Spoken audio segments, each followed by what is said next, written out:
চলতি মাসের 22 তারিখ অযোধ্যায় রাম মন্দির উদ্বোধন ও রামলালার প্রাণ প্রতিষ্ঠা হবে। এই উপলক্ষে দেশের বিভিন্ন রাজ্যের সঙ্গে ত্রিপুরায়ও বিভিন্ন কর্মসূচি নেওয়া হয়েছে। বিশ্ব হিন্দু পরিষদ ত্রিপুরার উদ্যোগে শনিবার আগরতলায় হয় র্যালি। এদিন পুরনো কেন্দ্রীয় সংশোধনাগার সংলগ্ন ক্ষুদিরাম বসু ইংরেজি মাধ্যম স্কুল মাঠ থেকে বের হয় সুদৃশ্য শোভাযাত্রা।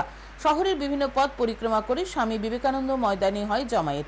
সেখানে হয় অনুষ্ঠান, পাশাপাশি হয় রামনাম জপের আয়োজন করা হয় বিশ্ব হিন্দু পরিষদের উদ্যোগে। এদিন শোভাযাত্রা ও অনুষ্ঠানে প্রচুর নারী পুরুষ অংশ নেন।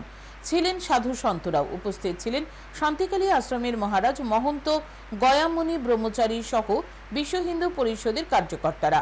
শান্তিকালী আশ্রমের মহারাজ বলেন, 500 বছর আন্দোলনের ফলে রাম মন্দির প্রতিষ্ঠা হতে যাচ্ছে। তিনি সনাতনী হিন্দু সমাজের কাছে আহ্বান রাখেন, 22 তারিখ প্রতিটি হিন্দু সমাজের ঘরে ঘরে রাম নাম জপ করা ও প্রদীপ প্রজ্বলনের জন্য। যতনী রাম নামে এদিনের অনুষ্ঠান হয়। এদিনের কর্মসূচিতে খোয়াই পশ্চিম জেলা থেকে লোকজন যোগ দেন। প্রতিটি ঘরে ঘরে রাম নাম জপ হবে 22 জানুয়ারি এবং মঙ্গল প্রদীপ প্রজ্বলনের মধ্যে দিয়ে 108 বার ঘরে ঘরে রাম নাম জপ হবে। এই আমাদের মেসেজ থাকবো সমগ্র ত্রিপুরাবাসীকে। এদের মধ্যে দিয়ে আমাদের রাম আমাদের ইষ্ট দেবতা, রাম আমাদের আরাধ্য দেবতা, রাম আমাদের সবার জন্য যতনী রাম হিসেবে আমরা এই অনুষ্ঠান করতে যাচ্ছি।